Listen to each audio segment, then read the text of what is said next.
हे बात नहीं।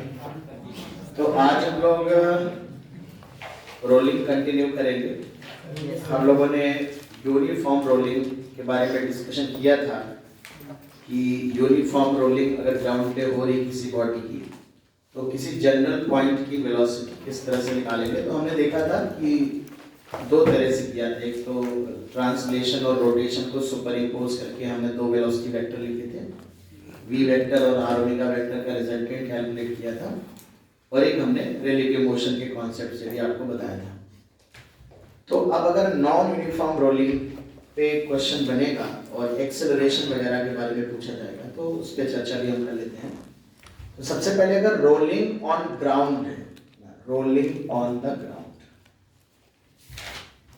तो ग्राउंड पे रोलिंग की कंडीशन हम लोग वेलोसिटी और ओमेगा में रिलेशन पढ़ चुके हैं। किसी भी फिक्स्ड सरफेस पे अगर रोलिंग हो रही है तो कंडीशन ऑफ रोलिंग क्या होती है, v = r omega, fixed surface पे है ना।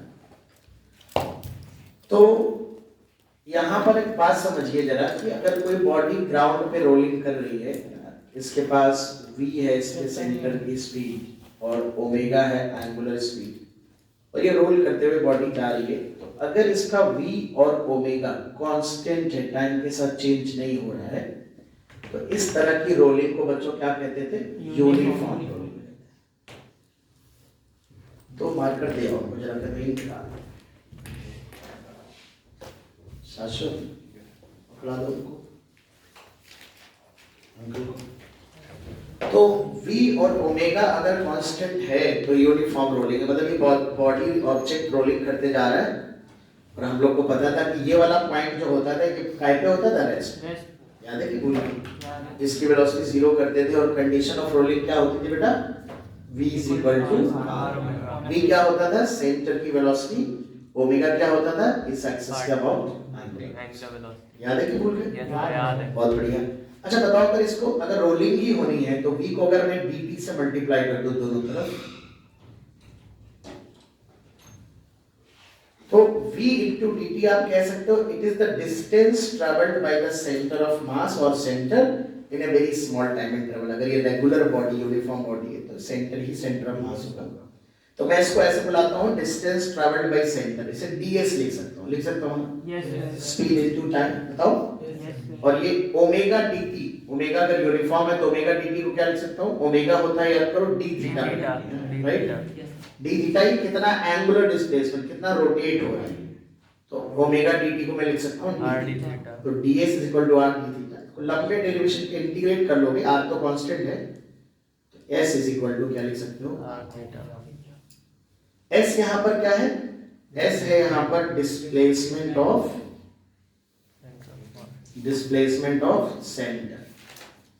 अगर सेंटर ऑफ मास नहीं भी है तब भी चलेगा। मान लो कैविटी कर दी बॉडी में, ज्योमेट्रिकल सेंटर ऑफ मास पे नहीं है तो सेंटर कह लेते हैं इसको।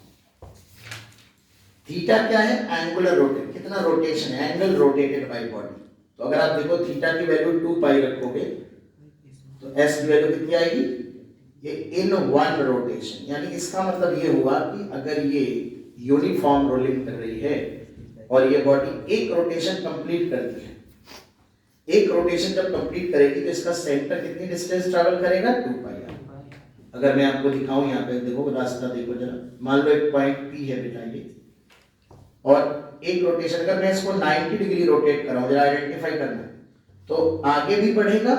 90 डिग्री रोटेशन में अगर मैं पूछूं कि कितना डिस्टेंस होगा तो थीटा की वैल्यू क्या रख दोगे, π/2। अगर सिर्फ 90 डिग्री रोटेट हुआ है तो सेंटर ऑफ मास कितना आगे बढ़ जाएगा, एज r × π/2, πr/2 पड़ेगा, यानी कि ये वाला पॉइंट यहां तक आएगा, ये डिस्टेंस πr/2 होगी। और चूंकि 90 डिग्री रोटेट भी किया है तो P पॉइंट कहां होगा इस वक्त, यहां होगा कि नहीं? अरे P पॉइंट वहीं बना रहेगा क्या, ट्रांसलेशन प्लस रोटेशन दोनों हो रहा है ना। और 90 डिग्री रोटेट करा दो, तो और 90 डिग्री रोटेट कराओगे तो यहां से लेके यहां तक की डिस्टेंस पूरा 180 रोटेशन हो गया, तो थीटा को π रख दोगे। तो अगर कोई पूछे कि यहां से लेके यहां तक का ये डिस्टेंस कितनी है तो आंसर क्या होगा, π। ठीक है, P पॉइंट कहां होगा उस वक्त, ऊपर होगा, 180 डिग्री रोटेट किया है बेटा, बहुत बढ़िया। और देखो थोड़ी सी बातें, और अगर 90 डिग्री रोटेशन हो रहा है तो पी पॉइंट कहाँ होगा, यहाँ होगा।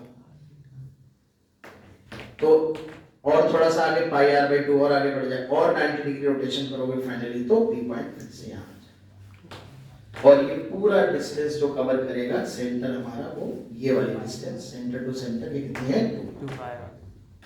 लेकिन अगर कोई पूछे पी पॉइंट का लोकस कैसा है तो पी पॉइंट की ट्रैजेक्टरी कुछ इस तरह से ऐसे, ठीक है। ये जो सर्कमफ्रेंस पे पॉइंट था ये पी पॉइंट ऐसे जा रहा है, इस लोकस पे जा रहा है। इस ट्रैजेक्टरी का नाम होता है साइक्लॉइड। साइक्लॉइड होती, साइक्लॉइडल ट्रैजेक्टरी पे चलते हैं। सर्कल होता है, पैराबोला होता है, इलिप्स होता है, हाइपरबोला होता है, स्ट्रेट लाइन होती है। ऐसे एक ट्रैजेक्टरी होती है जो हमारे 12 तक के सिलेबस में नहीं पढ़ाई जाती। हेलिकल पाथ भी पढ़ेंगे मैग्नेटिज्म में क्लास 12 में। ये मैग्नेटिज्म में बार आएगा, साइक्लॉइड बोलते हैं उसको, ठीक है ना। तो ये जो लोकस होती है बस आप याद रखो ये साइक्लॉइड होता है, मतलब ये पी पॉइंट का जो लोकस होगा ये बार बार ऐसे ही मोशन करेगा, इस तरह से, ये इस तरह से मोशन करता है। तो एक ये थोड़ा सा छोटा बना, उतना ही बड़ा बनेगा ऑफ कोर्स। तो ये 2 पाई आर सेंटर डिस्टेंस ट्रैवल करता है। सुनो ये जो डिस्टेंस होती है पी पॉइंट पे ट्रैवल की गई डिस्टेंस, इस ये डिस्टेंस ट्रैवल्ड होती है 8 आर, याद रखना। एक रोटेशन के दौरान पी पॉइंट कोई भी सर्कमफ्रेंस का पॉइंट कितनी डिस्टेंस कवर करेगा, इसका आंसर होता है 8 आर। कभी कभी डायरेक्टली क्वेश्चन पूछ लिया जाता है, प्रूविंग भी होती है, पर अभी हम इसको नहीं कर रहे हैं 11th में। बाकी हम इसको आगे चल के कभी ना कभी जब सेकेंड राउंड में रोटेशन पढ़ेंगे, कुछ क्वेश्चंस एडवांस के लिए करेंगे तो इसको डेफिनेटली अलग से एडवांस इलस्ट्रेशन में कंसीडर करेंगे, ठीक है। तो ये साइक्लॉइडल पाथ फॉलो करता है, कौन सा वाला पॉइंट ये, और सेंटर ऑफ मास ऐसे आगे बढ़ता है, बॉडी रोटेट करती जाती है। इस पे डिस्प्लेसमेंट से रिलेटेड कभी कभी क्वेश्चन बन जाता है। तो S is equal to r theta एक कंडीशन है डिस्प्लेसमेंट और एंगुलर डिस्प्लेसमेंट में, V is equal to are alpha है। इसी को अगर डिफरेंशिएट कर दोगे तो अभी हम इसको प्रूव भी कर देंगे, तो dv by dt सेंटर का एक्सेलरेशन होगा और अल्फा अगर बॉडी में एंगुलर एक्सेलरेशन है तो d ओमेगा by dt हो जाएगा अल्फा। तो dv by dt हो गया a, r कांस्टेंट है, d ओमेगा by dt हो गया अल्फा। तो ग्राउंड पे कंडीशन अगर ये नॉन यूनिफॉर्म रोलिंग कर रहा हो, जिस केस में अभी तो हमारा यूनिफॉर्म रोलिंग है, यूनिफॉर्म रोलिंग में अल्फा कितना बेटा 0, a कितना है 0, तो a और अल्फा भी हमारा 0 है, तो ये यूनिफॉर्म रोलिंग है। बट अगर नॉन यूनिफॉर्म रोलिंग होगा उस केस में वेलोसिटी चेंज होगी, एंगुलर वेलोसिटी भी चेंज होगी, अल्फा भी नॉन जीरो होगा, a भी नॉन जीरो होगा। उस केस में ये कंडीशन आ जाएगी a is equal to r। उसी पे हम चर्चा करने वाले हैं। फिलहाल यूनिफॉर्म रोलिंग के बारे में हमने सारी बातें आपको यहाँ पर ग्राउंड पे बता दी। अब वेलोसिटी के कैलकुलेशन की बात हो चुकी है। नॉन यूनिफॉर्म रोलिंग देख लो। नॉन यूनिफॉर्म रोलिंग का मतलब है, नॉन यूनिफॉर्म रोलिंग क्या है,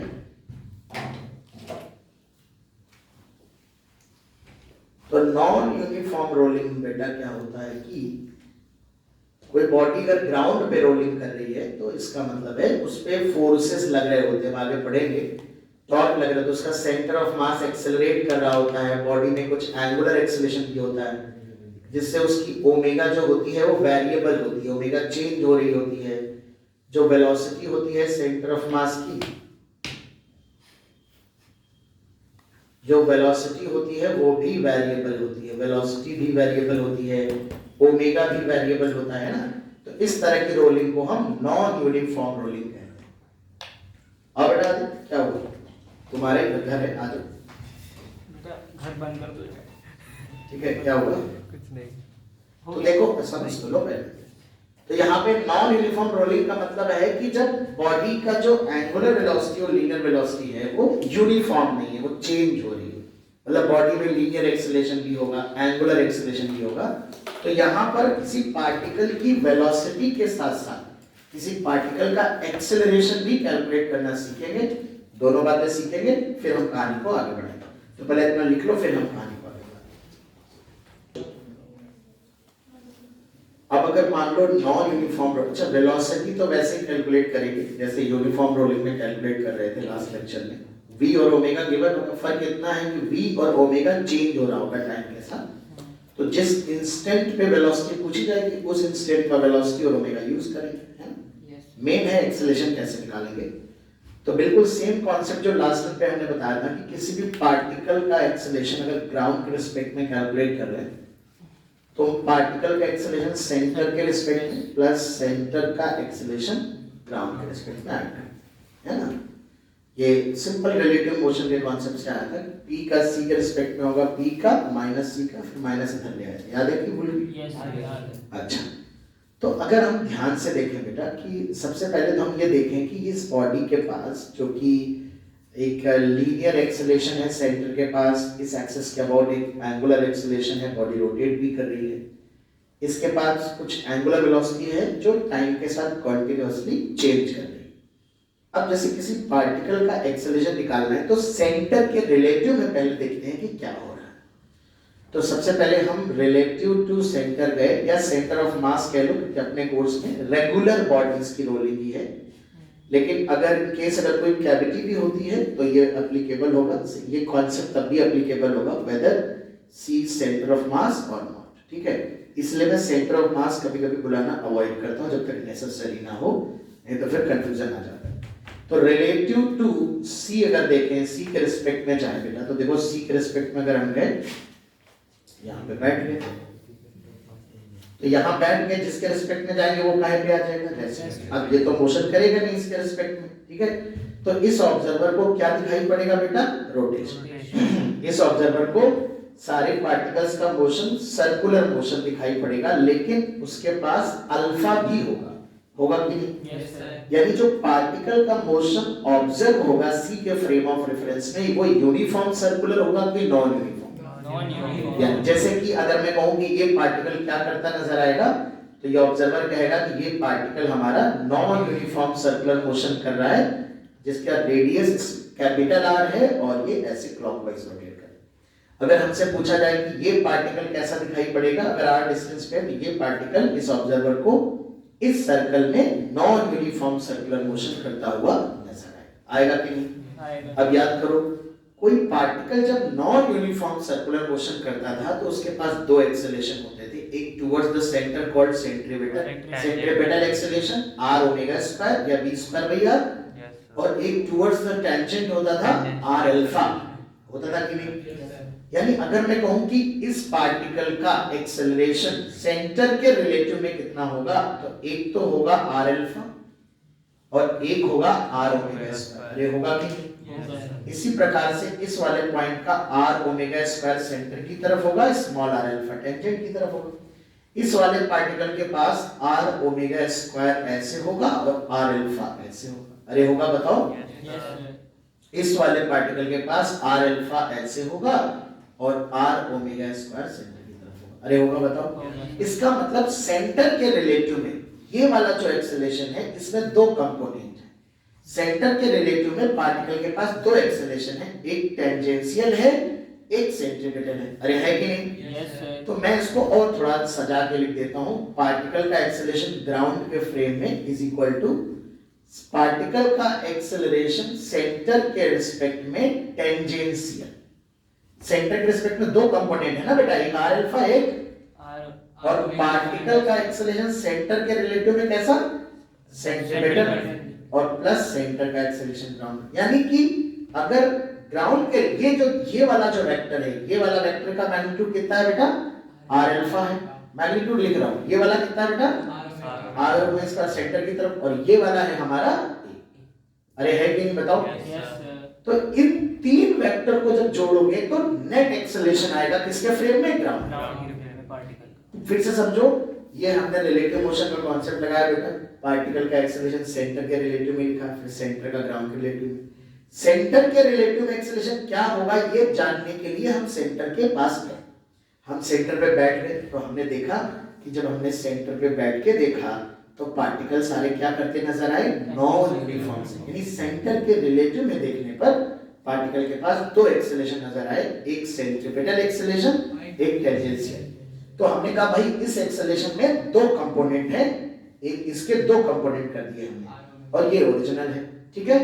तो इस हिसाब से नेट एक्सेलरेशन निकालने के लिए हमको इन तीन वेक्टर्स को जोड़ना पड़ेगा, तब जाके किसी पार्टिकल का नेट एक्सेलरेशन ग्राउंड के रिस्पेक्ट में आएगा। क्या इतनी बात अभी तक क्लियर है? yes, और एक एग्जांपल लेके करते हैं। जैसे फॉर एग्जांपल मान लेते हैं देयर आर फ्यू पॉइंट्स। अच्छा एक बात बताओ, अगर ये यूसीएम हो रहा होता है, सॉरी यूनिफॉर्म रोलिंग हो रही होती, तो यूनिफॉर्म रोलिंग में ए जीरो होता है, यस सर, अल्फा भी जीरो होता है, यस सर, तो ए जीरो हो गया तो ये वाला टर्म नहीं आएगा, यस अल्फा जीरो हो गया तो ये वाला टर्म भी नहीं आएगा, सिर्फ कौन सा वाला टर्म आएगा, केवल आर ओमेगा स्क्वायर आएगा ओनली। हर पार्टिकल के लिए सिर्फ एक ही टर्म आएगा, r omega square towards the centre. बात समझ में आ रही? यानी uniform rolling on the ground अगर हो रही है बॉडी की तो केवल ये वाला एक ही एक्सेलरेशन आएगा। नॉन यूनिफॉर्म आ रही है तो तीन कंपोनेंट जोड़ने पड़ेंगे। मैं तीन पे जोर इसलिए दे रहा हूं, अक्सर हमने देखा है बच्चों से गलती हो जाती है, जैसे वेलोसिटी निकालते वक्त हम दो वेक्टर जोड़ रहे थे, वी वेक्टर और आर ओमेगा वेक्टर। बोलो, यस सर, वी वेक्टर और आर ओमेगा वेक्टर जोड़ रहे थे कि नहीं? तो ऐसे कई बच्चे क्या करते हैं, ए वेक्टर और आर अल्फा वेक्टर याद रखते हैं, वो कॉन्सेप्चुअली समझते नहीं है, ये वाला छूट जाता है। उन्हें ए और आर अल्फा तो याद रहता है लेकिन आर ओमेगा स्क्वायर से गलती। तो वेलोसिटी निकालते वक्त भले ही हम दो वेक्टर जोड़ रहे थे, पर नॉन यूनिफॉर्म रोलिंग के दौरान अगर किसी पार्टिकल का एक्सेलरेशन निकालेंगे तो तीन वेक्टर जोड़ने पड़ेंगे। डायरेक्शन भी समझ लेते हैं, आर अल्फा की डायरेक्शन सर्कल के टेंजेंट के अलोंग होगी, यस टेंजेंशियल है। आर ओमेगा स्क्वायर की क्या है, ये सेंटर, सेंटर की तरफ होगी और ये वही होगी जिस डायरेक्शन में दिख रही होगी, है ना? यस चलो, तो अब हम किसी पॉइंट का एक्सेलरेशन निकालते हैं। Let us suppose this point is a, this point is b, this point is c and this point is d. बहुत ध्यान से समझिएगा, मैं एक एक पॉइंट का सॉल्यूशन निकालता हूं, यहां निकालता हूं, बहुत ध्यान से समझिएगा। सबसे पहले हम ये वाला वेक्टर जोड़ लेते हैं, तो ये तो जिस है ट्रांसलेशन के कारण सबको ए मिलेगा, तो ये वेक्टर मैंने ए जोड़ दिया, ठीक है बेटा? फिर मैं आर ओमेगा स्क्वायर किधर होगा, सेंटर की तरफ। अब स्मॉल आर इसलिए लिखा है कि भाई अगर पॉइंट अंदर हुआ तो कैपिटल आर थोड़े ना लेंगे, स्मॉल आर का मतलब है सेंटर से उस पॉइंट की डिस्टेंस कितनी है, उतना ही तो रेडियस लेंगे।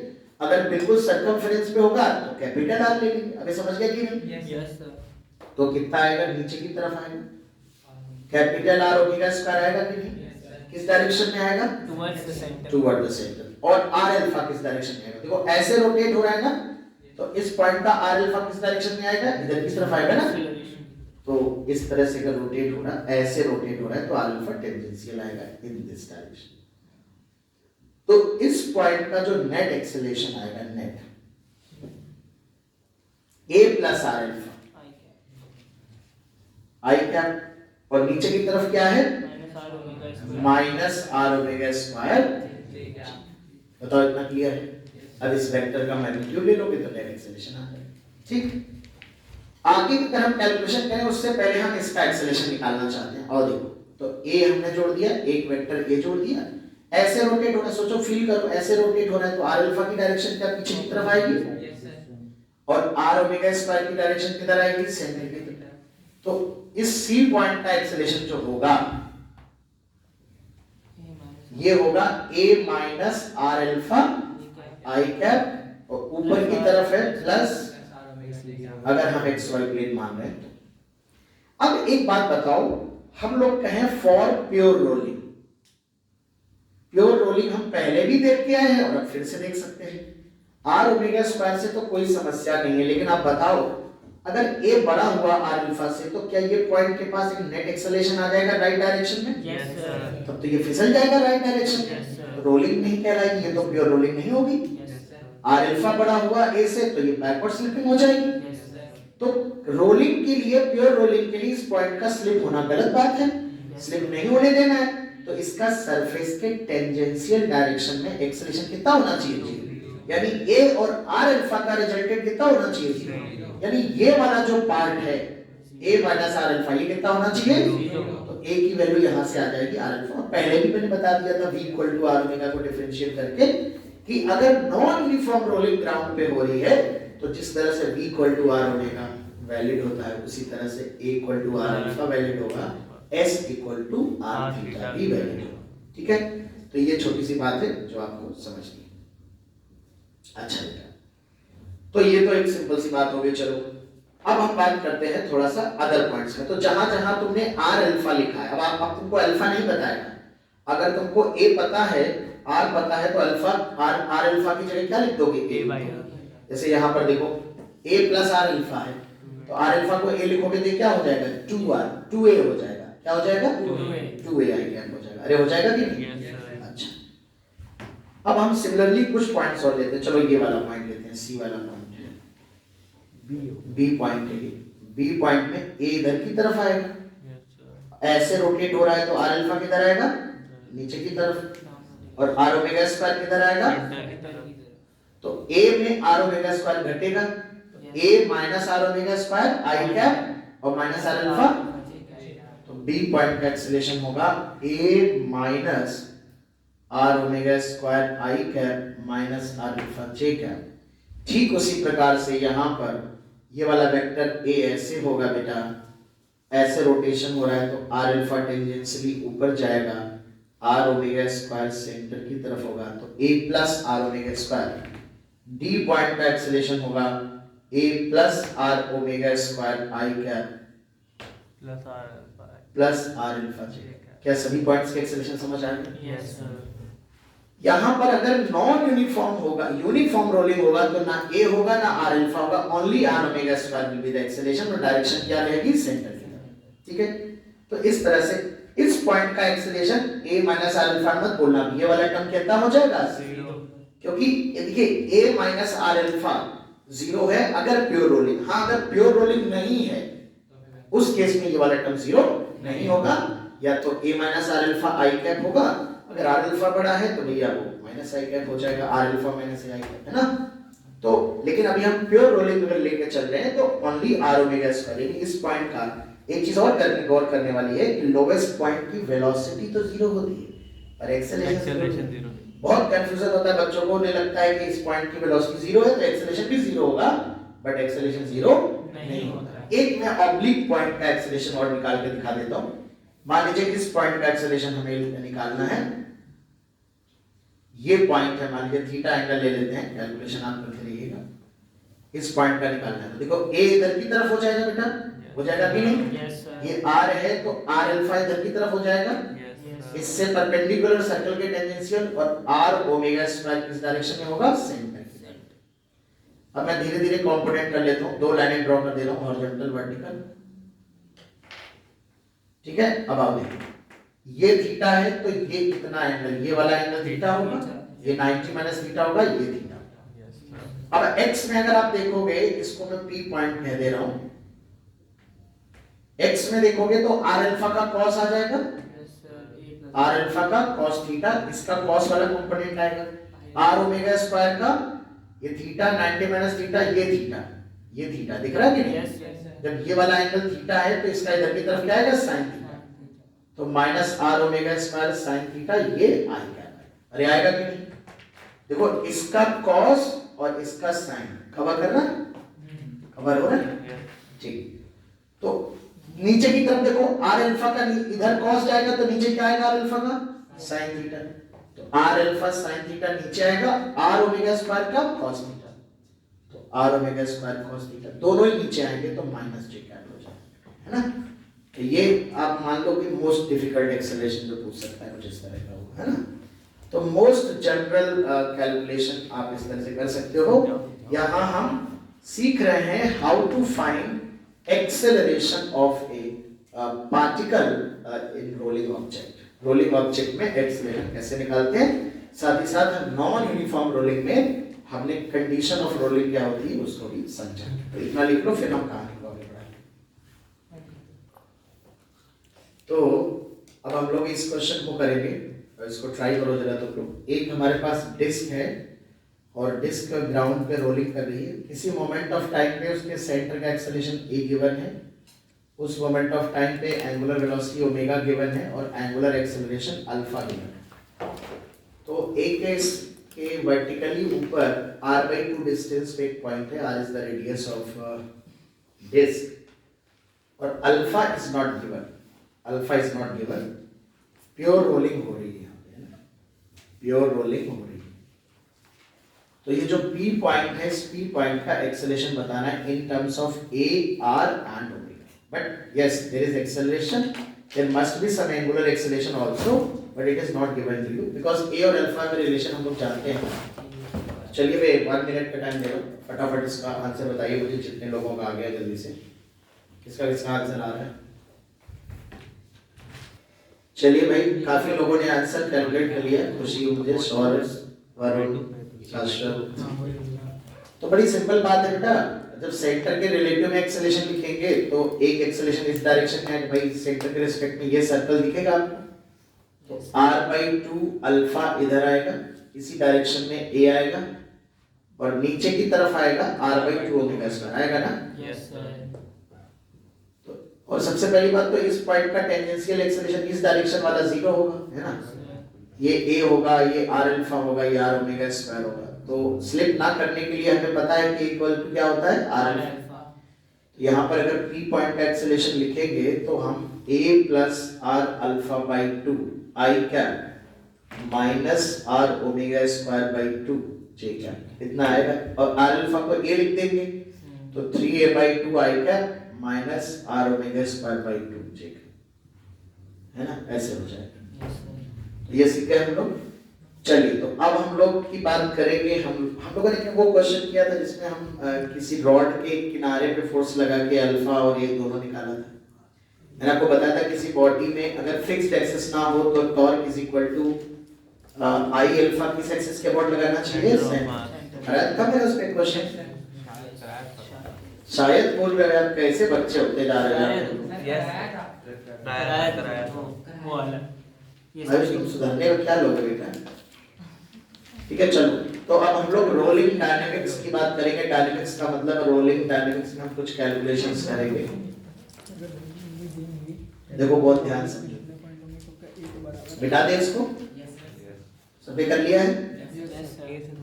रोलिंग डायनेमिक्स में बच्चों हम बॉडी पे अब फोर्सेस वगैरह लगाएंगे, टॉर्क की बातें करेंगे, फोर्स की बात करेंगे, एनर्जी की बातें करेंगे, ठीक है ना, इस तरह की बातें करेंगे। तो मैं मिटा देता हूँ इसको, क्या मैं मिटा दूँ? बिल्कुल सर। कोई लिख तो नहीं रहा? बिल्कुल नहीं। देवांशी लिख लिया? चल, क्या हुआ? तो यहाँ पे रोलिंग डायनेमिक्स में हम पहला सवाल करेंगे, क्वेश्चन कैसे बनते हैं। इसमें कोई ऐसा थियरी नहीं है, मैं बताता हूँ आपको प्रॉब्लम के साथ क्या क्या अप्लाई करना है।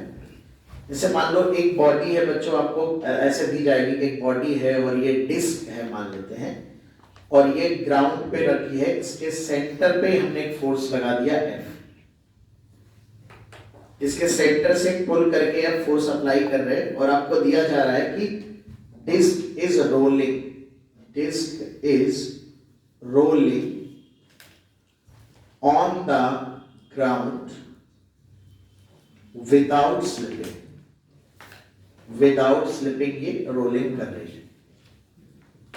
फाइंड आउट, क्या क्या बताना है, फाइंड आउट पहला तो acceleration of centre of mass body का अल्फा और कितना फ्रिक्शन लगेगा, दो चीजें तो ये बतानी।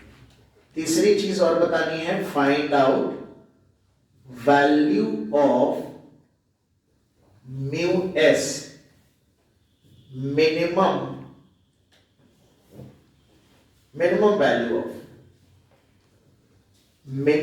value of mu s for no slipping और for pure rolling। कम से कम फ्रिक्शन कोफिशिएंट कितना होना चाहिए ताकि प्योर रोलिंग हो, बेटा समझना। तो एक से ज्यादा फोर्स भी लग सकते हैं। चलो मैं ऐसा करता हूँ, पहला ही क्वेश्चन थोड़ा सा अच्छा ले लेता हूँ, एक फोर्स में F यहां भी लगा देता हूँ, टॉप मोस्ट पॉइंट पे भी लगा देता हूँ, दो फोर्स लगा। क्या हुआ? ट्राई करने दीजिए सर, ये बात काहे का? ये ट्राई करने दीजिए। नहीं, ट्राई कैसे, अभी हम पहला क्वेश्चन है तो हम इसको एक्सप्लेन कर देते हैं क्या क्या लगाना है। सबसे पहली बात बच्चों, ये बॉडी रोलिंग करेगी और नॉन यूनिफॉर्म रोलिंग करेगी। बॉडी में फोर्सेस लग रहे हैं, फ्रिक्शन लगेगा, बॉडी में एक्सेलरेशन आएगा, बॉडी पे टॉर्क होगा, एंगुलर एक्सेलरेशन आएगा। तो कैसी रोलिंग करेगी बेटा? कैसी रोलिंग करेगी? नॉन यूनिफॉर्म रोलिंग करेगी। तो आइए हम यहाँ दिखा देते हैं बॉडी के पास क्या क्या होगा। बॉडी के सेंटर ऑफ मास के पास एक एक्सेलरेशन होगा और एक एंगुलर एक्सेलरेशन भी होगा। अरे होगा भी, मान लेते हैं कि ए और अल्फा है। सबसे पहले कि हमने दो दो फोर्स आगे लगाए हैं, तो हमें ऐसा लगता है कि बॉडी को घसीटेगा तो फ्रिक्शन शायद पीछे लगेगा, हालांकि गलतफहमी हमारी दूर होने वाली है बहुत जल्दी। फ्रिक्शन जो है वो रोलिंग में बड़ा अपने आप में बड़ी रहस्यमय चीज है, उसमें हम अलग से चर्चा करेंगे कि रोलिंग तुम देखोगे कभी कभी फोर्स आगे लगेगा, फ्रिक्शन भी आगे ही लग जाएगा। अभी तो तुमने ये वाला केस पढ़ा था कि भाई बॉडी अगर ग्राउंड पे रखी है और आप ऐसे पुल कर रहे हो तो ये फ्रिक्शन ऐसे लगता है ना। लेकिन यहाँ पर आप देखोगे कि फोर्स हम आगे लगाएंगे, इसके बावजूद फ्रिक्शन भी आगे लग जाएगा, और उस पे हम चर्चा बाद में करेंगे, अभी हम उस मुद्दे पे नहीं। फिलहाल ऐसे मान के चलो कि अभी हम उस डीप में नहीं, डिटेल में नहीं जा रहे, और हम सॉल्व करने के लिए अपनी मर्जी से फ्रिक्शन माने ले रहे कि फ्रिक्शन। अच्छा, रोलिंग हो रही है, इसका मतलब है कांटेक्ट पॉइंट पर कोई रिलेटिव स्लिपिंग नहीं होगी, टेंडेंसी हो सकती है, इसलिए फ्रिक्शन कौन सा लगेगा? स्टैटिक। कौन सा फ्रिक्शन लगेगा? स्टैटिक फ्रिक्शन लगेगा। प्योर रोलिंग में फ्रिक्शन हमेशा स्टैटिक लगता है, ठीक है। अच्छा, दूसरी बात और भी है कि ये वाला पॉइंट का इंस्टेंटेनियस वेलोसिटी क्या होती है? 0। तो अगर इस पॉइंट की वेलोसिटी ऑलवेज 0 होती है, जहां पे फोर्स लग रहा है, ये पॉइंट रेस्ट पे होता है, इसका कोई मूवमेंट नहीं होगा उस वक्त जिस वक्त इस पे फोर्स लग रहा है, इसलिए इस स्टैटिक फ्रिक्शन का वर्क डन भी 0 होता है। ये स्टैटिक फ्रिक्शन कोई वर्क डन नहीं करेगा। अरे बात समझ में आ रही है? क्योंकि ये जिस पॉइंट पे लग रहा है उस पॉइंट में कोई मूवमेंट ही नहीं हो रहा है। क्या मेरी बात समझ रहे हैं? थोड़ी देर बाद जब ये पॉइंट अलग पहुंच जाएगा, नया पॉइंट आएगा तो उस पे लगने लगेगा, तो वो वहीं मूव कर रहा होगा। तो कांटेक्ट पॉइंट पर स्लिपिंग ना होने की वजह से फ्रिक्शन स्टैटिक लगता है, क्योंकि कांटेक्ट पॉइंट बिल्कुल भी मूव नहीं करता। या आप ऐसे कह सकते हो पावर होती है F डॉट B, तो पावर कितनी हो जाएगी? 0। यानी प्योर रोलिंग के दौरान स्टैटिक फ्रिक्शन, अगर ग्राउंड पे बॉडी प्योर रोलिंग कर रही है तो स्टैटिक फ्रिक्शन का वर्क कितना होता है? 0। या करना मार कट्टा आप सही करते हैं, कल पूछेंगे अगर भूल गए, भूलने में तुम लोग इतना माहिर हो, एकदम बिल्कुल दिल के टुकड़े टुकड़े कर देते हो मेरे, ठीक है। आओ बेटा, आप मुस्कुरा के चल देते हो, बिल्कुल ये वाला गाना सूट करता है तुम लोगों को, सुना है? कौन सा वाला गाना? दिल के टुकड़े टुकड़े करके मुस्कुरा के चल दिए हैं। ये गाना सिर्फ वहीं शूट नहीं होता है जहाँ शूट किया गया है, ये गाना यहाँ भी शूट करता है तुम लोग पे। और बेटा देखो, तो यहाँ पे सबसे पहले हम फ्रिक्शन अपनी मर्जी से मान लेंगे, जो हमें ऐसा लग रहा होगा कि आगे पीछे लगेगा। अगर हमने गलत माना है तो कैलकुलेशन के बाद हमारा वैल्यू नेगेटिव आएगा। हालांकि इस पे हम जो रहस्य है उसको, उससे पर्दा भी हटाएंगे कि आखिर फ्रिक्शन की डायरेक्शन डिसाइड कैसे होती है, पर उस पे पर्दा अगली क्लास में उठ पाएगा, आज नहीं उठ पाएगा। आज तो हम नॉर्मल प्रैक्टिस ही करेंगे, ठीक है। फ्रिक्शन बच्चों मान लिए, सारे फोर्स बना लेंगे। mg लगेगा नीचे की तरफ बेटा, लगेगा कि नहीं? और नॉर्मल लगेगा ऐसे ऊपर की तरफ। रिजिड बॉडी है, सिंगल पॉइंट कांटेक्ट है, तो नॉर्मल भी ऐसे यहीं से पास होगा, mg भी यहीं से पास होगा। हम ये मान के चल रहे हैं बॉडी में कोई डिफॉर्मेशन नहीं है, there is a single point या single line contact. If it is cylinder disc है तो there is a single point contact, ठीक है। चलो अब हम न्यूटन्स लॉ लगा दें। कौन कौन सी इक्वेशन यूज होने वाली, बहुत ध्यान समझ लेना, कॉन्सेप्ट बता दे रहा हूं। 3 इक्वेशन मेनली बच्चों यूज होती, एक Newton second law for translation, Newton second law for rotation. पहला सवाल है, इससे हम जैसे फर्स्ट इक्वेशन यूज होता है, external force is equal to mass of body into acceleration of centre of mass. अब x डायरेक्शन में अगर हम देखें, y डायरेक्शन में तो कोई मोशन नहीं हो रहा, तो m की वैल्यू तो आप कह सकते हो mg के इक्वल है, अरे है कि नहीं? राइट डायरेक्शन में F और F कितना लग रहा है? 2F। लेफ्ट डायरेक्शन में कौन लग रहा है? Friction Fs। और एक्सेलरेशन को मैंने क्या माना है? ध्यान रहे, एक्सेलरेशन किसका लेंगे? सेंटर ऑफ मास का, और यूनिफॉर्म बॉडी है तो सेंटर ही सेंटर ऑफ मास हो जाएगा। बात समझ में आ रही है? तो फर्स्ट इक्वेशन ये सबको समझ में आ गई, simple Newton's law. 2F minus friction is equal to ma। F बराबर ma लगा दिया, न्यूटन सेकंड लॉ। एक इक्वेशन आप ये देखिए बेटा कि यहां पर कोई फिक्स्ड एक्सिस नहीं है, कोई फिक्स्ड एक्सिस नहीं है। आप याद करिए, हमने आपसे कहा था कि टॉर्क बराबर आई अल्फा या तो किसी फिक्स्ड एक्सिस या इनर्शियल एक्सिस के अबाउट लगाएंगे जो कांस्टेंट वेलोसिटी से मूव कर रही हो, या फिर किसी ऐसे एक्सिस के अबाउट लगाएंगे जो सेंटर ऑफ मास है। अदरवाइज हमको सूडो टॉर्क लेना पड़ेगा, याद है कि नहीं? तो हमने कहा था कि हम सेंटर ऑफ मास के about torque equal to I alpha लगाएंगे। तो torque about centre of mass equal to I about centre of mass alpha. ये सेकंड कांसेप्ट यूज करेंगे मोस्ट ऑफ द रोलिंग के क्वेश्चंस में। तो सेंटर ऑफ मास के about torque कितना है? तो देखो, mg यहीं से पास हो रहा है, कोई टॉर्क नहीं। ये वाला फोर्स यहीं से पास हो रहा है, कोई टॉर्क नहीं। नॉर्मल वहीं से पास हो रहा है, कोई टॉर्क नहीं। दो लोगों का टॉर्क आ रहा है, एक फ्रिक्शन का, फ्रिक्शन से परपेंडिकुलर डिस्टेंस कितनी है? r, और एक इस वाले f का, इसकी भी कितनी है? r। ये वाला फोर्स क्लॉकवाइज जनरेट कर रहा है, देखो ऐसे निकल रही लाइन ऑफ एक्शन। ये वाला भी क्लॉकवाइज, तो दोनों जुड़ जाएंगे। अरे देख पा रहे हो कि नहीं? sir. सेंस ऑफ टॉर्क और सब पढ़ा चुका हूँ भाई। तो ये वाला फोर्स इनटू फोर्सेस सेंटर की परपेंडिकुलर डिस्टेंस ये हो जाएगी F इनटू R। कौन सा सेंस है? क्लॉकवाइज। फ्रिक्शन का सेंस भी क्लॉकवाइज है, तो प्लस Fs और इनटू परपेंडिकुलर डिस्टेंस यहां से भी कितनी है? R। ये नेट टॉर्क हो गया about centre of mass is equal to centre of mass की जब ऐसे रोटेट होगी तो ये एक्सिस होगी सेंटर ऑफ मास से mr स्क्वायर बाई 2, तो mr square by 2 into alpha. ये मेन दूसरे पहली equation Newton second law for translation, इसे कहते हैं Newton second law for rotation. बस समझ रहे ना? तो एक ये बनाएगी, ये बनाएगी, ये बार बार लिखेंगे थोड़े ना, अभी लिख रहे हैं, पहला सवाल है इसलिए। तीसरी है कंडीशन ऑफ रोलिंग जो मैं 50 बार बता चुका हूं, अब बिल्कुल ना बताऊं, ठीक।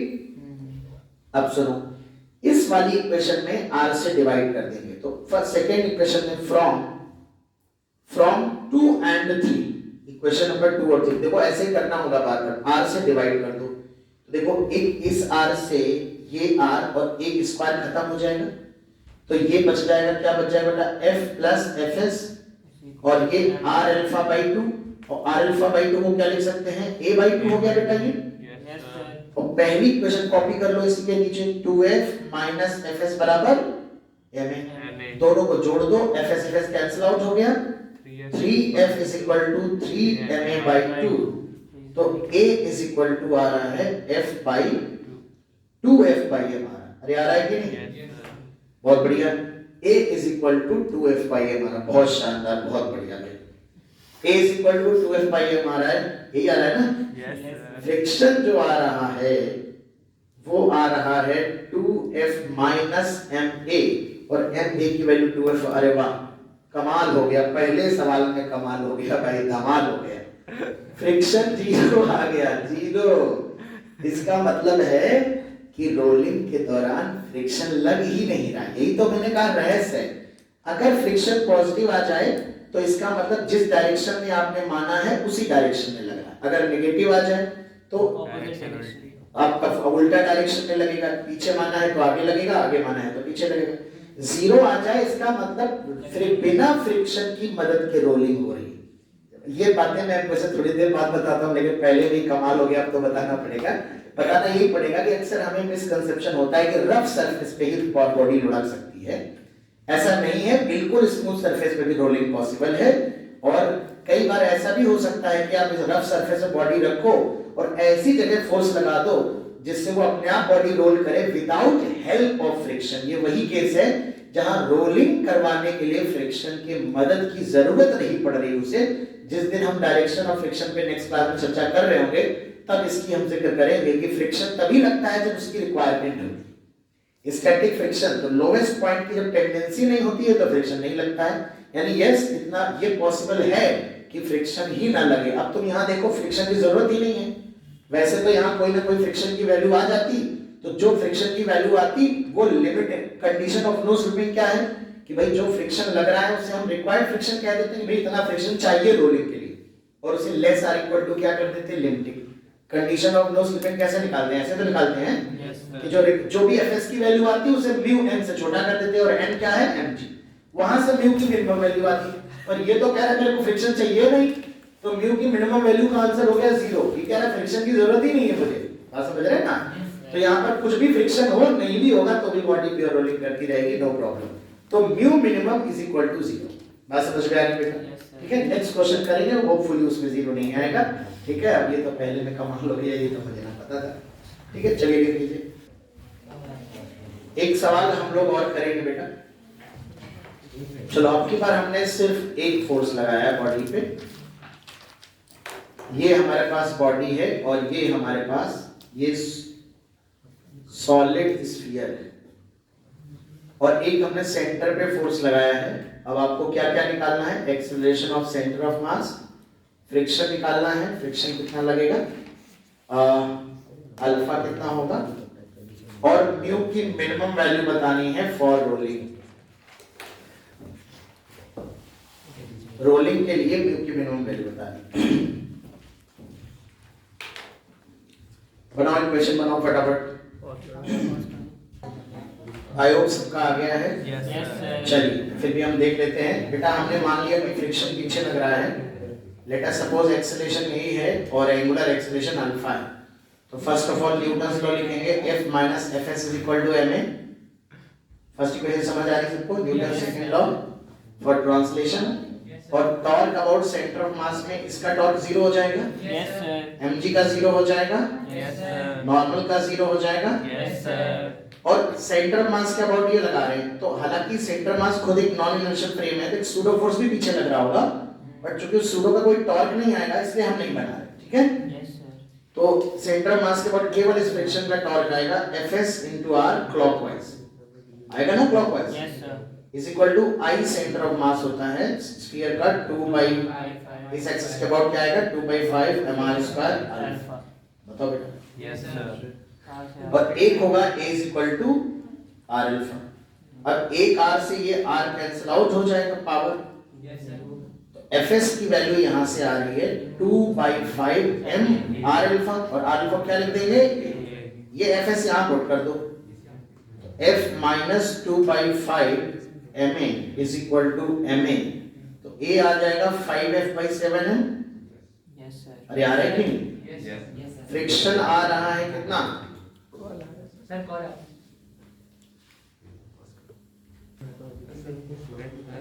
तो रेडी, यस तो यहाँ पर A is equal to 5F by 7m है और Fs आ रहा है 2 by 5m है, तो Fs is 2 by 5 और ma है 5F by 7, 5 कट गया, mm कट गया, 2F by 7 फ्रिक्शन आ रहा है। पॉजिटिव आने का मतलब है जिस डायरेक्शन में माना है उसी डायरेक्शन में लग रहा है, ठीक है? अल्फा की वैल्यू a by r होगी, तो अल्फा की वैल्यू जो आ रही है वो 5F by 7। कैलकुलेशन चेक करो, ठीक है ना? करेक्ट। अब सुनो, ध्यान सुनो, जो ये फ्रिक्शन लग रहा है ये स्टैटिक फ्रिक्शन लग रहा है श्रेयांश, स्टैटिक फ्रिक्शन उतना ही लगता है जितने की जरूरत होती है, ठीक है ना? तो उतना ही लगता है जितने की जरूरत होती है, यानी जरूरत कितने की पड़ रही है यहाँ पे 2F by 7। लेकिन हमें पता है कि अगर हम कहें Fs max कितना होता है, तो Fs max होता है mu n और n कितना है यहाँ पर mu mg, यानी ज्यादा से ज्यादा जो फ्रिक्शन है वो mu s mg के बराबर है, इससे ज्यादा फ्रिक्शन तो नहीं लग सकता। तो रोलिंग कराने के लिए ये जो फ्रिक्शन आया है इसे कहते हैं रिक्वायर्ड फ्रिक्शन फॉर रोलिंग, कि रोलिंग के दौरान अगर F फोर्स लगाया है तो इतने फ्रिक्शन की जरूरत पड़ेगी, और ये जरूरत तभी पूरी होगी जब ये लिमिटिंग से छोटा होगा। मैं तो कितनी बार बता चुका हूं, तो ये जो भी रिक्वायर्ड फ्रिक्शन आया है ये छोटा होगा किससे, लिमिटिंग से। मिनिमम नहीं बोलेंगे, सुनो सुन तो लो पूरी बात, ये फ्रिक्शन लिमिटिंग से ज्यादा नहीं हो सकता, मैक्स वैल्यू ऑफ फ्रिक्शन से ज्यादा नहीं हो सकता, क्योंकि लग ही नहीं सकता उससे ज्यादा। तो अब ये हमारा 2F by 7 है, mu s और n की वैल्यू mg, यहां से mu s greater or equal to 2F by 7। इसका मतलब है रोलिंग के लिए, ये कंडीशन किसके लिए है, for rolling, for rolling without slipping, without slipping. तो यहाँ पर हमने कहा कि mu s बड़ा होना चाहिए या बराबर होना चाहिए 2F by 7 mg से, इससे छोटा नहीं हो सकता, यानी कम से कम mu कितना हो गया 2F by 7 mg। ये बेटा हमारा नियम हो जाए। बताओ कोई दिक्कत परेशानी, समझ गया ना? तो जो भी फ्रिक्शन देखो श्रेयांश, फ्रिक्शन ये म्यू एन नहीं लगा ना कभी, तो मैक्स होता है, ये लगता थोड़े ना है, जब इतने की जरूरत पड़ेगी तब लगेगा, हमेशा स्टैटिक फ्रिक्शन इक्वेशन से ही निकलेगा, म्यू mg ना कर देना या म्यू n ना कर देना। हाँ कंपेयर करेंगे हम उससे अगर हमने कंडीशन, देखो दो कंडीशन यहाँ बन सकती है, यहाँ ये भी हम लिख सकते हैं, देखो f में अगर लिखना चाहें तो f less r equal to 7 mu s mg divide by 2, ये भी पूछ सकता है कि mu s दे देगा आपको, mu s दे दे आपको, f ज्यादा से ज्यादा कितना फोर्स लगा, तो f less r equal to r, यानी इतना या इससे छोटा, तो ये फोर्स की कौन सी वैल्यू आ जाएगी, तो अगर mu दे देगा तो पूछेगा मैक्सिमम कितना फोर्स लगाएं कि बॉडी स्लिप ना करे, प्योर रोलिंग करे, और अगर f दे देगा तो पूछेगा कम से कम mu कितना होना चाहिए, समझ गए ना? क्योंकि फ्रिक्शन जितना कम अवेलेबल होगा रोलिंग की खतरा उतनी ज्यादा होगा, और कि गिवन फ्रिक्शन पे जितना ज्यादा फोर्स लगाओगे एक टाइम के बाद बॉडी स्लिप करने लगती है, ठीक है ना? तो फोर्स पूछेगा म्यू देकर तो ज्यादा से ज्यादा पूछेगा, और म्यू पूछेगा फोर्स देकर तो कम से कम पूछेगा। समझ गए ना कंप्लीट प्रॉब्लम? अल्टीमेटली तीन इक्वेशन यूज हो रही है, Newton second law for translation, Newton second, यही इक्वेशन पे बस आपको कमांड करनी है, बाकी तो सरल है बेटा। कोई दिक्कत है बताओ? No sir. लिख लो जल्दी से। सबका सही था क्या? Yes sir. लिख लो जिसको लिखना है, फिर हम इंक्लाइंड प्लेन पे बात करेंगे। करो बेटा, rolling on a fixed rough inclined plane।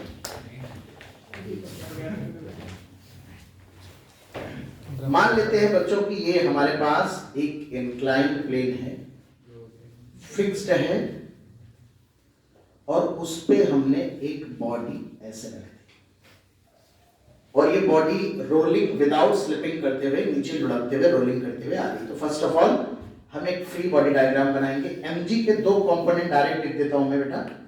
ये वाला कंपोनेंट याद दिलाओ क्या होता था? mg cos theta, yes sir. mg sin theta. ये mg sin थीटा। बहुत बढ़िया। और ये वाला कंपोनेंट बेटा, ये क्या है बेटा? नॉर्मल। और मान लेते हैं कि फ्रिक्शन ऐसे पीछे लग रहा है। ओके। तो जब ये बॉडी लुढ़क के ऐसे आएगी बेटा, ऐसे लुढ़कते हुए नीचे आएगी, ठीक है। अभी हम फ्रिक्शन की डायरेक्शन पे हम पूरा डिस्कशन करेंगे नेक्स्ट लेक्चर में। तो अभी मान लेते हैं कि इसके सेंटर के पास, अलग नेक्स्ट वाले डायग्राम में, इस डायग्राम में देख लो थोड़ा, इस वाले डायग्राम में देखो, यहां पर ये मान लो एक बॉडी है और इसके पास लीनियर एक्सेलरेशन सपोज a है और इसके पास अल्फा है, ऐसे घूमते हुए नीचे आएंगे। इस पॉइंट को अगर ध्यान से देखें तो इसके पास एक एक्सेलरेशन इधर की तरफ a होगा, पीछे की तरफ r अल्फा होगा, याद है कि नहीं? Yes sir. और सेंटर की तरफ क्या होता है? r। अगर ये फिक्स्ड प्लेन है, फिक्स्ड सरफेस, हालांकि मैं पहले से बता चुका हूं आपको कि फिक्स्ड सरफेस पे कंडीशन ऑफ रोलिंग होती है v is equal to r omega या a is equal to r। तो यहाँ पे सबसे पहले अगर हम पूछें कि कंडीशन ऑफ रोलिंग क्या है, तो स्लिप ना करने की कंडीशन क्या होगी? a इज इक्वल टू, इसे इक्वेशन नंबर 1 कहेंगे। बाकी न्यूटन्स लॉ लिख लेते हैं। नीचे की तरफ आएगा बेटा तो एक न्यूटन्स लॉ क्या हो गया? mg sin theta minus fs is equal to ma। अरे आएगा कि नहीं? Yes sir. नॉर्मल की वैल्यू बच्चों क्या है? किनारे लिख लेते हैं, नॉर्मल बराबर mg cos थीटा, जरूरत पे काम आएगा। इसे हम इक्वेशन नहीं कर रहे हैं। एक इक्वेशन न्यूटन्स लॉ की है। सेंटर ऑफ मास के अबाउट टॉर्क लिखोगे तो देखो ना नॉर्मल का आएगा, ना mg cos थीटा का आएगा, ना mg sin थीटा का, केवल किसका टॉर्क आएगा? और एंटी क्लॉकवाइज टॉर्क आएगा। तो friction into radius r is equal to i alpha. हमें नहीं पता क्या बॉडी है तो हम i को i रहने दे रहे हैं, ठीक है। इक्वेशन नंबर 2 और तीसरी इक्वेशन है a is equal to r alpha. तो जिस तरह से हम ये equal to r alpha condition of rolling, तो जिस तरह से हम बाकी पिछले सवाल में तीन इक्वेशन बना रहे थे, एक Newton's law for second law for translation, एक torque about centre of mass is equal to i alpha, और एक इक्वल टू r अल्फा। क्या कोई नई इक्वेशन हमने बनाई? No sir. सब कुछ जाना पहचाना है। ये प्रूविंग आती है, ये प्रूविंग बाकायदा बढ़िया क्वेश्चन बनता है। और इनके ये जो आर्टिकल है इसके फॉर्मूले भी हमें याद होने चाहिए। ये थीटा एंगल है ऑफ कोर्स, और ये इक्वेशन मेकिंग भी आनी चाहिए। मान लो कल को आप भूल गए तो आप पूरा प्रूफ कर सको शुरुआत से। तो मुझे नहीं लगता कि तीन इक्वेशन में कोई दिक्कत होगी। ये सरल है, ये सरल है, इस पे फोकस करना है। इस पे कितनी बार फोकस करवा चुके हैं, ठीक है। और सॉल्व करते हैं इसको। यहां से फ्रिक्शन की वैल्यू निकालते हैं। तो from second and third friction की वैल्यू आएगी I alpha by R, I alpha by R. Alpha को लिख दे रहे हैं ए बाई आर, तो I A by R square आ जाएगा। Yes sir. अल्फा को लिख दे रहे हैं ए बाई आर। ये फ्रिक्शन यहां पुट कर देना इक्वेशन नंबर 1 में। एफएस लिख दें या एफआर लिख दें, एक ही बात है। स्टैटिक फ्रिक्शन के लिए कभी-कभी एफएस लिख देते हैं, बाकी एफआर लिख दे रहे हैं। तो mg sin theta minus friction है, फ्रिक्शन पे ये पुट कर दे रहे हैं आई ए बाई आर स्क्वायर बेटा, और ये ma हो जाएगा। आई ए वाला टर्म उधर भेज दे रहे हैं। तो mg sin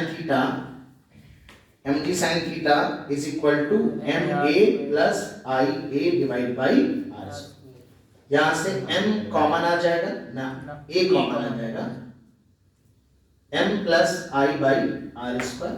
तो a की वैल्यू आ रही है mg sin theta divided by m plus I divided by R square. इस तरह से इसे और सिंप्लीफाई करेंगे तो ये आ रहा है मास से डिवाइड कर देंगे ऊपर नीचे, तो ऊपर रह जाएगा g sin थीटा, नीचे रह जाएगा 1 plus I divided by M R square. और इस तरह से आप इसको याद भी रखेंगे डायरेक्ट क्वेश्चन करने के लिए, ऑब्जेक्टिव और छोटे क्वेश्चन करने के लिए। बाकी अगर आप भूल जाएंगे तो आपको कॉन्सेप्ट भी क्लियर होना चाहिए ताकि आप इक्वेशन बना करके पूरा सॉल्व कर सकें। सुनो ध्यान से, a आ जाएगा तो अल्फा बताने की जरूरत नहीं, आ जाएगा a equal to are alpha है, तो अल्फा बराबर a अपॉन आर, डिवाइड कर लोगे रेडियस से आ जाएगा।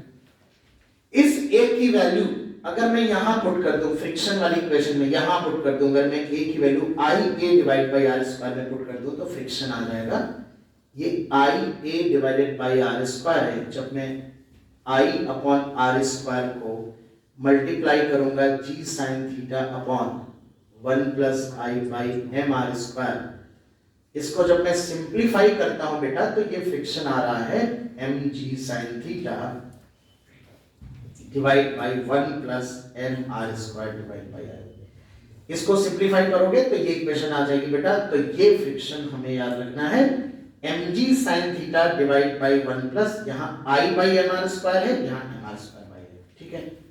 इसके बाद हम लोग तीसरी चीज और याद करते हैं। अगर हमसे पूछा जाए कंडीशन क्या होगी म्यू में, म्यू की मिनिमम वैल्यू क्या होनी चाहिए ताकि ये बॉडी स्लिप ना करे, तो हमें पता है for condition, for no slipping या फॉर नो स्लिप कंडीशन जो रिक्वायर्ड फ्रिक्शन है वो किससे छोटा होना चाहिए बेटा, म्यू एन से छोटा होना चाहिए। यही हमारा रिक्वायर्ड फ्रिक्शन है जो रोलिंग के दौरान चाहिए हमको। तो mg sin theta divide by 1 plus M R square divide by I, और म्यू एस और नॉर्मल की वैल्यू क्या है mg से mg खत्म हो जाएगा। यहां से आप देखोगे और आप पाओगे कि कंडीशन आ जाएगी mu S should be greater or equal to tan theta upon 1 plus M R square divide by I, यानी कि म्यू की जो मिनिमम वैल्यू होगी वो कितनी होगी रोलिंग के लिए, tan theta divide by 1 plus. अब मैं इसको याद करने का तरीका आपको सिखाता हूं, याद कैसे करना है, ठीक है। 3 चीजें आपको रटनी है, याद भी करनी है। बाकी प्रोसेस तो वही है जो अभी बाकी सवाल किए, 2 सवाल जैसे करे वैसे तो कर रहे हैं। जो फ्रिक्शन आया उसको म्यू एन से कम कर दिया तो कंडीशन आ जाती है ना। बाकी 3 इक्वेशन बना के सॉल्व करते हैं। तो सुनो, सबसे पहले हम याद करेंगे ए का। अब आप कैसे याद करो, आप ऐसे विचार करो कि अगर इस सरफेस पे फ्रिक्शन ना होता तो ये बॉडी स्लिप करती, कितने एक्सेलरेशन से, g sin थीटा। तो बस वही g sin थीटा है, नीचे रोलिंग वाला फैक्टर आ जाएगा 1 प्लस i बाई। तो g sin थीटा अगर फ्रिक्शन ना होता तो एक्सेलरेशन होता, फ्रिक्शन के कारण बॉडी रोल कर रही है तो 1 के स्थान पर 1 plus i by M R square करना। अब देखो फ्रिक्शन की बात करते हैं। स्टैटिक फ्रिक्शन है, कौन सा फ्रिक्शन है, स्टैटिक। अब एक बात बताओ, अगर ये ब्लॉक होता और रुका होता तो स्टैटिक फ्रिक्शन उस केस में किसके बराबर लगता है, mg sin थीटा के बराबर। अभी लगता है कि नहीं, यस सर। ऐसे तो अगर ये स्टैटिक फ्रिक्शन ब्लॉक पे लगता तो mg sin थीटा लगता, रुका हुआ ब्लॉक होता है। तो रोलिंग में भी स्टैटिक है तो mg sin theta divide by एक simple factor 1 plus mr square by. और याद करो angle of repose, slip body किस एंगल पे करती है, रिपोज वाली एंगल याद करो। जैसे ही म्यू एस की वैल्यू किससे, म्यू एस की वैल्यू tan थीटा से बड़ी होनी चाहिए for no slipping. Yes sir. बस यहाँ tan थीटा के नीचे वही सेम फैक्टर आ गया 1 प्लस mr स्क्वायर। अरे बताओ, यस सर। तो म्यू की मिनिमम वैल्यू होती है वैसे tan थीटा, tan थीटा छोटा होता है म्यू से तो स्लिपिंग नहीं होती है। म्यू छोटा हो गया, tan थीटा बड़ा हो गया तो स्लिपिंग हो जाती है। याद करो नॉर्मल स्लिपिंग की बात, रटने का जुगाड़ बता रहे हैं तो बस नीचे सेम फैक्टर आ जाए। अब तुम ये एक चीज ध्यान रखो, mg sin theta static friction दिमाग में रहेगा, नीचे फैक्टर लिखना है। tan म्यू बराबर tan theta angle of repose से याद रहेगा, नीचे फैक्टर लिखना है। स्मूथ सरफेस में बॉडी फिसलती है, g sin थीटा एक्सेलरेशन है, नीचे फैक्टर लिखना है। रटने का जुगाड़ है। अब लेकिन तुम देखो जितना म्यू के नीचे है वही फ्रिक्शन के नीचे है, लेकिन a के नीचे उल्टा है। तो इसमें ये ध्यान रखना है कि 1 plus i upon mr square है कि mr स्क्वायर, मतलब i एबव है कि mr स्क्वायर एबव है। तो फ्रिक्शन में जैसा होगा वैसा म्यू में होगा, तो म्यू और फ्रिक्शन रिलेटेड है ना। तो ऐसे याद रख सकते हो, कोई एक याद कर लो, फ्रिक्शन याद रहेगा नीचे वाला किसमें, तो या फिर ऐसे याद रखो, मैं i को ध्यान में रखता था कि i एबव होगा, a फॉर एबव, तो a फॉर एबव होगा तो i एबव होगा जाए यहाँ पे, बाकी सब बिलो हो गया, खत्म। i को फोकस करो, नीचे जो फैक्टर लिखेंगे उसमें I upon M R square लिखेंगे कि M R square upon I, ये याद करने के लिए मैं ए फॉर एबव याद रखता था। ए फॉर एबव होता है तो आई एबव होगा, बाकी फॉर बिलो सब बिलो हो जाएगा। तो इसमें भी देखो आई नीचे है, इसमें भी आई नीचे है कि नहीं? Yes sir. तो ये सारा कुछ डिस्कशन, फिर इस पे अब हम लोग क्वेश्चन करेंगे कि किस तरह से क्वेश्चन बनते हैं, न्यूमेरिकल कैसे बनते हैं, कुछ कंपैरिजन वाले सवाल भी बनते हैं, उस पे चर्चा हम लोग नेक्स्ट क्लास में करेंगे, जिसमें हम ये डिस्कशन करेंगे, बहुत सारी बॉडी को छोड़ेंगे। अच्छा ये भी देखो कि जो सेंटर ऑफ मास का मोशन होगा वो एकदम स्ट्रेट लाइन होगा, यूनिफॉर्मली एक्सेलरेटेड मोशन होगा रोलिंग के दौरान। तो सेंटर ऑफ मास के लिए हम चाहें तो using this acceleration we can apply the equations of kinematics, v बराबर u प्लस at, s बराबर ut plus rpt square, v square equal to u square plus 2x, ये सब लगा सकते हैं। ठीक है, तो आज के लिए इतना ही काफी है, नेक्स्ट क्लास में हम चर्चा करेंगे फिर से। ठीक है।